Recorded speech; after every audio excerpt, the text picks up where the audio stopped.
This is Idol Insiders with your host, Bennett Shear. Hey everyone, welcome to Idol Insiders. I'm your host, Bennett Shear, and joining us today is senior casting producer from American Idol, Nancy Yearing.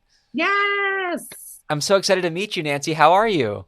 I'm good. I'm just, as you know, on a little bit of a hiatus from the Idol family, but, still, once you're in, you're always in. It's one of those things, and I know we'll talk a little bit more about it, but I think just even my evolution of where I've gone with this show and with this crew, it's something where that's what a part of, I think, what makes it so special is that there is that family dynamic and we really look out for each other. And you can see that in the bonds, I'm sure, of, a lot of the contestants that you've spoken with, that they stay in touch after Hollywood Week or even just going through the audition process. It's like, there's certain things that them as contestants that we'll never understand because we never stood on that spot in front of the judges. But then there's also things that they'll never understand about us as a crew, the way that we travel and, cheer them on and want the best for them. Tell me more then about the beginning of your Idol journey, what season you joined, how you got involved with Idol. How I got involved it's a little bit of a crazy story. So I was working at 19 Entertainment, and that was Simon Fuller. That was the record label management company. He created the show. And so he had built in this incredible just kind of system of your label and your manager and your touring and sponsorship, and all this stuff was under one roof at 19. Well, I was working at a different facet of 19 because Simon did some other things at the time as well. And they needed some help over on Idol. And it was one of those things where kind of right place, right time. My boss was like, oh, you could take Nance. Like, she can go over and we'll see if it's a fit. And so I went over and it just instantly clicked. And before I knew it, and that was when I first kind of came into the 19 world, that was season 6. So that would have been Jordan's year. And then when I actually was on set and working with everybody, that would have been season 7. So David Cook's year was my first year, season 7 on Fox, I should say. Tell me a little bit more about that role transitioning. First of all, what it was like at 19, and then how that sort of segued into, okay, now you're also on this TV show. Well, 19 had such a music background. So I think initially everything translates as far as, you're working with people who have cut great albums and great songwriters and things like that. And then when you pull Idol into that, Idol became what A&R wasn't at that time. Or, it's kind of what came first. It's like, I think there was like music was changing, but then also the access that people had to get looks by people started to change. So when Fuller created Idol, it was really a way to get into these smaller communities to try and find people that are, just gigging hard out at the bar and trying to make something happen. And it's like, okay, here's a platform where you can come and we'll make it a little bit easier for you. And then in the process of that, finding something great, like a Kelly Clarkson, like a Carrie Underwood, a Daughtry, those kind of guys, that was all already there with the music base. So then when they moved me over there, it was a lot of learning on the fly. It was a lot of learning about production that I didn't know at the start. So I was comfortable in sort of the office setting and in that, labelish sort of thing. And then they're like, hey, go make friends with all of these TV producers. And I was like, oh, they're going to hate me.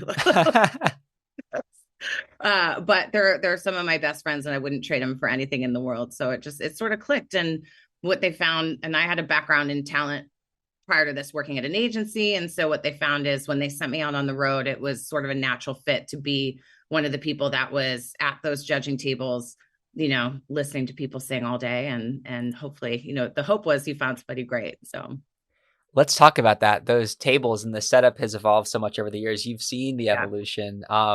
Going into it must have been surreal to sit in, I'm guessing, the arenas at first and hear thousands and thousands of people every day. Yeah. And it's funny because I'm working out of one of the arenas that we, auditioned in now currently. Wow. And all I can think about is sitting on that, floor. And you don't realize, like, once all of that, like, cool basketball flooring and everything comes out, like, that's just a cement floor, everything just like it's just metal and concrete. And so you're trying to decipher stuff. And there was something special about seeing someone in person. I think you can pick up on someone's energy really quickly. I think the way it's evolved has really helped. But back in the day, it was expensive to do it. You had to get yourself out to that city. You had to either, at one point people were camping out. I think that was a little bit before my time, but you had to get a hotel room. You had to, find a way to get there if you lived, 20 hours away. I remember, I think Casey James got in his truck and drove 20 hours to Denver. That was season 9, just to get into that cattle call of people. And Kyle Koo, I think, who you've spoken with, he was one of those people who stood in that line as well, and Shea Wilbur too. And just, it was different, but it was different in its own way. And I think as TV and things have evolved, I think we've done a pretty good job of catching up and keeping up with everybody else. But the whole Zoom life has revolutionized, I think, the casting process for sure. With Zoom, it's interesting because you would think you wouldn't have as much time to kind of get into it, but you do, even though it's this digital box that you're looking for. So like I could look at someone and they might have a great voice, and then it's like, oh, what's that photo in the background? And that photo has a really cool story. And then that becomes a whole part of the thing. And then you get engaged a little bit more, as opposed to just trying to go in with somebody who's just standing right in front of you and you know nothing about them. I mean, you get like little facts and stuff, but so that's just, I don't know. It's hard to describe. It's one of those things that's like they say about any relationship, when you know it's right, it's right. Yeah. And it just, something clicks. And sort of like me being able to work with that crew on that show, it's like it just clicked and it worked. Because even as we got into this whole Zoom live, like news stations and they still Zoom in people because it's cheaper.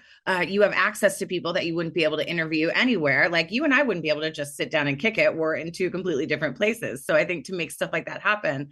But what I started to notice when I was watching the news is I was like, oh, look how this person has set up their backdrop and what are they including in? And, if you can't do like a virtual backdrop, you really got to think like, where does this plant go? And how does this look? And is this off center? And, my favorite is, and I give everybody so much credit who logs on to our auditions, but like when the camera starts like this, and you're just like, are you there? The selfie of the ceiling, as I like to call it.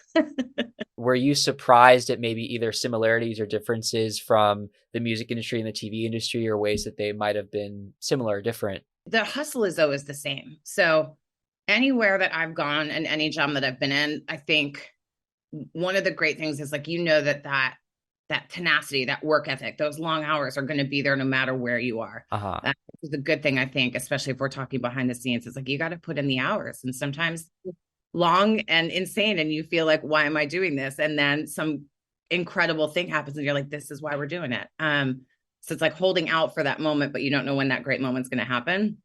And I think that translates across the board. I think the difference is for TV, especially when I was with 19, it was like the lights would go out, and for the production side, they get ready for next year's auditions. While with 19, we were running with that crew of artists right out of the gate. So doing the press, like putting the albums out, all that stuff, which still happens. And Alyssa does an incredible job at that. And she's a genius at what she does on the music side. But that's a difference of like, you get to kind of, it works more in a cycle. And I think the music stuff, it can be unpredictable about when something's going to break, but she's got to hustle. And we always hustled real hard after that finale and everyone else is on vacation. We were like, okay, we're going to do it. But yeah. Once you have found the talent for a new season of Idol, can you tell me about what the work looks like for you getting on set once you're in production on a season of Idol? I do the casting, I do all the Zooms, like if you've turned in an online audition, chances are I've seen it. And then from there, I sort of turn into everybody's, I like to call half life coach, half musical best friend. And what I would start to do is start going through songs. And that's where I would geek out and get to dig in with everybody. I'm like, okay, here's what you're thinking about saying. Can you tell me why? And because a lot of the times I think there's a couple things. I think access to music is a lot different than it used to be. So we wind up singing the same songs because those are the ones that we're exposed to. It's, you can't go to a Tower Records and dig through stuff. Like you've got to sit on your laptop, or like TikTok has to break a song, or, something. That's how people are discovering music. So I think trying to get them to think outside of Adele and Sam Smith, and not that they're not amazing, but if you have 100 people all singing them, it's, and that there's other stuff that speaks to people. So it's me trying to encourage people to look at like, okay, well, who wrote that song? Or one of my favorite questions that I would ask someone who was about to go before the judges is, what artist do you want to see your audition and say, I want to bring you on tour with me? And it opens up a whole thing, because with this kind of platform, the possibility for that to happen is possible, so it's interesting, and it gets them thinking like, man, who would I want to be on the road with, and it opens up a whole creative scape for them of songs that maybe they weren't thinking were right, or there's a misconception that you've got to do, I've got to be this. And it's, all people have to do is come in there and be themselves, the best version of themselves. But that's hard when there's a lot of external noise. If it's vocal coaches or parents or whoever telling you like, you should be doing this or you're this, I think if you give people enough of a chance to tell you who you are, you lose a little bit of yourself. So it's about trying to tap in and find like, where am I and what kind of artist am I? Since the show started on ABC, there was a big push for more original songs. I'm wondering what your role was in that, because helping them pick covers, do you also assist in, should you perform an original, should you not? Do you listen to it? Stuff like that. Yeah, at the end of the day, it's everybody's decision what they do in that room. It's I can only guide someone so far, and but the authenticity comes when they feel the most truthful. So I might think that one of their songs is great, and then they choose to do a cover, or vice versa, and it goes incredibly well. And I think at the end of the day, that decision really comes down to, if you get a no today, or if this is your last time singing on the Idol stage, are you 100% confident that this is the song you need to do? And if you're yes, then go for it. If there's a hesitation, then let's talk about it and we'll figure it out. I think the original music is incredible. I mean, I think it's been such an asset. You're getting a sense of who somebody is. And there's a lot of great young writers out there. So I think to encourage people to sing originals, I think there's a time and a place though, as well. Cause even we were just talking about this the other day. I had brunch with someone, and he's out on the road with James Taylor. And he was saying that, it's hard. Even major artists sometimes throw a cover in there, because when you can get the crowd going, it resonates. And especially if you can make that your own. So, I think there's positive sides to both, and you have to pick and choose those moments. And Dave Coco has said, he's like, treat this thing like a set list. If you're building your show set list from start to finish with each performance, it's got to ebb and flow the way that your set would. Going back to the beginning when it was more based on covers, you had 19 kind of thinking, okay, what are we going to do with this artist? But now the fact that the contestants are coming with original material, they can kind of be along for the ride while the show's still airing and think, oh, well, we might want to try this, Right. we might want to try that. But right, to sort of see like, oh, we have something that they already are showing us, we want to do this and try this. Right. And I think that there's also I don't know, there's a confidence in people. And maybe it took someone like an Alejandro to really break down that barrier, or even Maddie Poppy, like these great artists who came in and just said, I'm going to do this original. And it paved the way for more people to come in and say, I'm not afraid to do that, because I saw Maddie do that original and hers was really great. So I think, seeing it makes it feel more tangible, and it makes it less scary to try it on your own. Like, who wants to be the first person to bungee jump? Not me, So I think, there have been a lot of great idols who have paved the way for this original music to really kind of peek through and give people a sense of who they are outside of the show. The show lasts, however many months, and then you hope to be an artist for the rest of your life. So start giving us a taste of who you are. It's cool to see the idols now still looking up to idols of the past, and how much history this show has, how much they still relate to contestants going back to when you started. I mean, your first season, Jordan Sparks is there. So let's talk about some memories for you, whether you want to start with Jordan or other people that you met and got to work with, because you're there witnessing this journey, right? It must have been pretty cool. Yeah. I mean, I think being thrown into what I was, obviously I was there sort of on the outskirts for Jordan's year. I think for, that Dave and Dave finale, I mean, being thrown into something like that and having worked with those guys, and I came in, I think I came in top 12 around there. So they had already had their bond and all this stuff. And here I am, and I'm coming in and trying to meet everybody. And that was a special year, because you had, Michael Johns and Brooke White and Carly Smithson and, all those guys just crushing it up there. And just that, I'll never forget that finale, because I think that was the first time. And that was the year we also did Idol Gives Back. Mm-hmm. So we had that additional charity component, and watching that stuff happen and the work that went into that. And your mind is a little bit blown watching everybody work and put just all the effort into it was crazy. But yeah, that Dave and watching Dave Cook kind of as a big brother to Archie, and they were all good people, So that was a fun one. That was definitely a fun year. There have been a lot, though. I think with these later groups, I get to work a little bit more in depth in that song selection room. And it's me and Fred. Fred Lee Brown has been somebody who's been such a positive kind of inspiration and someone to learn from for sure. He's incredible. He's so amazing to watch at home. I know we don't get to hear him speak much on the show, but watching him play is such a joy, Yeah. accompanying the contestants, whatever they Yeah. need. And he's even played guitar some this past season. Yeah. The electric guitar. I had to call him and I was like, how do you feel about playing electric guitar on this one song? He's like, I'll do it. Like, cause it's Fred. He does the Fred face. It's like emotionless. Right. He's like, okay.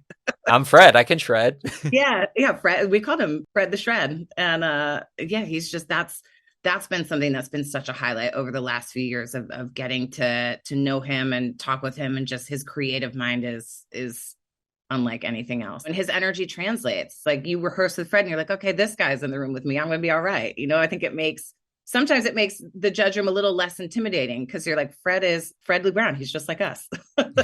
People talk a lot about the judges on the shows. And I think what's special about American Idol is how focused it is on the contestants.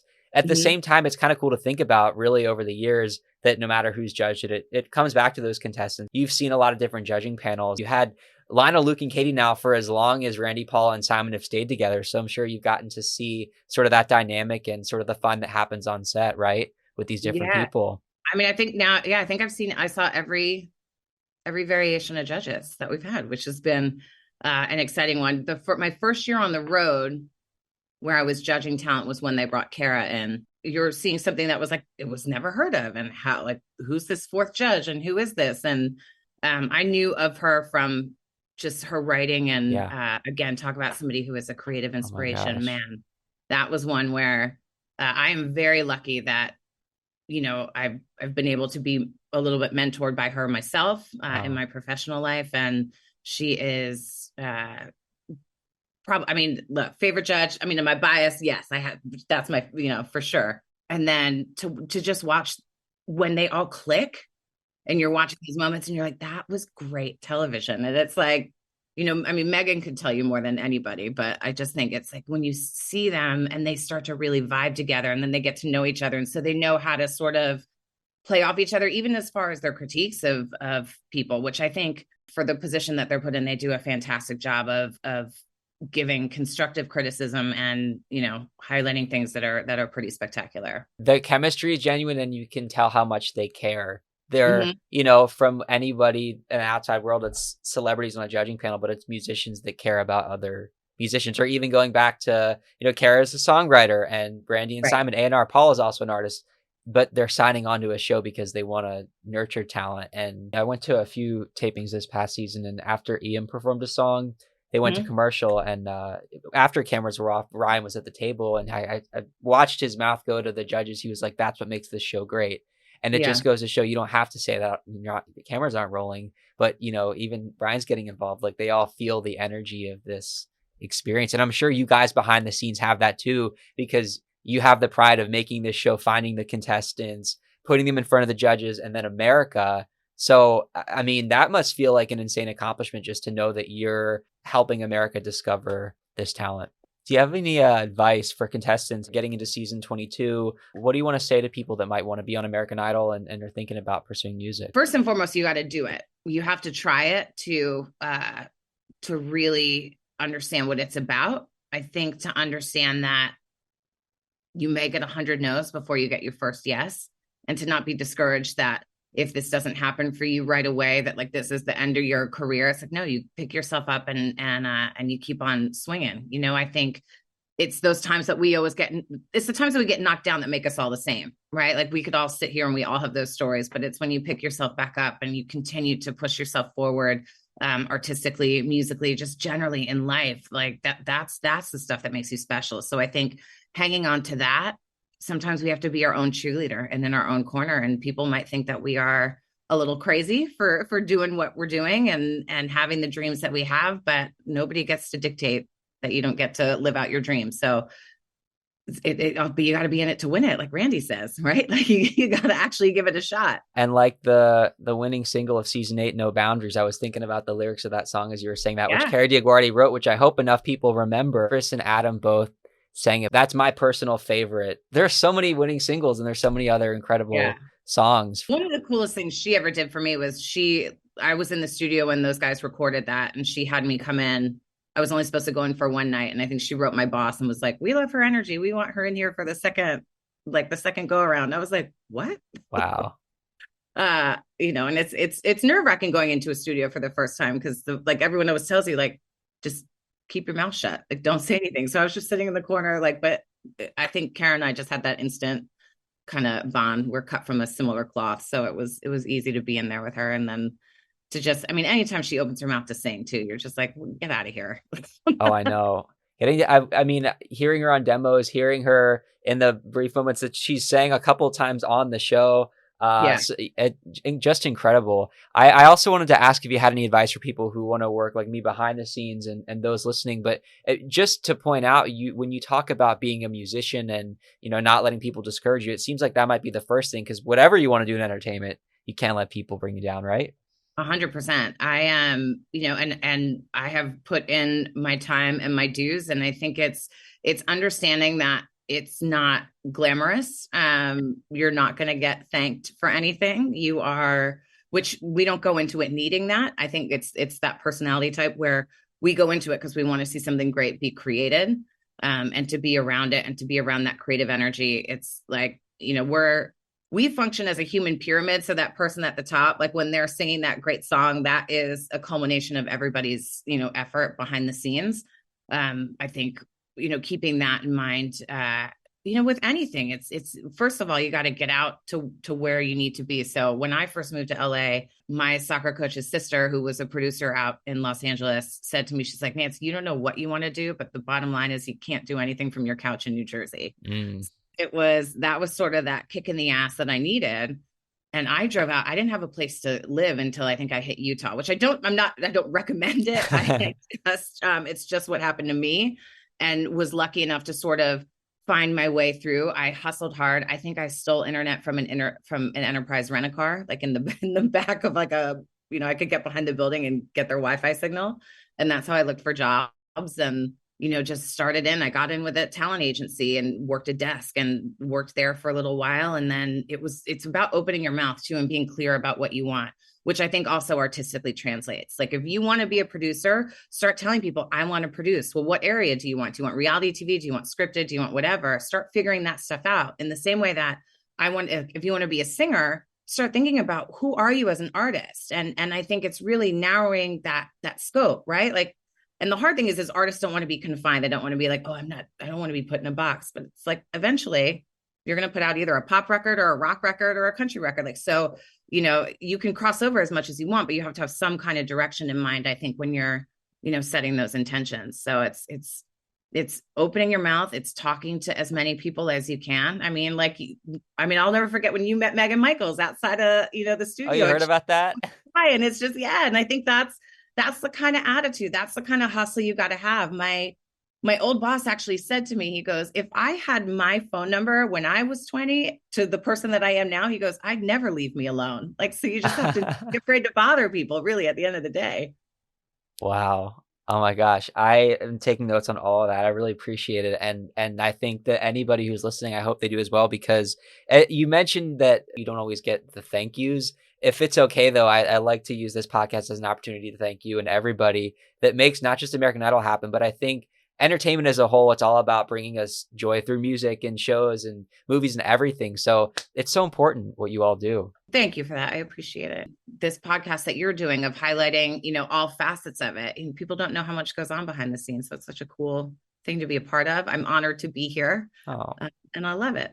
Well, do you want to quickly share anything else you've been up to? Because I know that American Idol is one of many things, and, there's some cool things you've been up to. So yes. And this is actually because of American Idol. A friend of mine, an opportunity opened up here in New York. So I'm working on a tour that's going to head out. And I think we're going to Europe. We're going through North America, which is a new experience for me.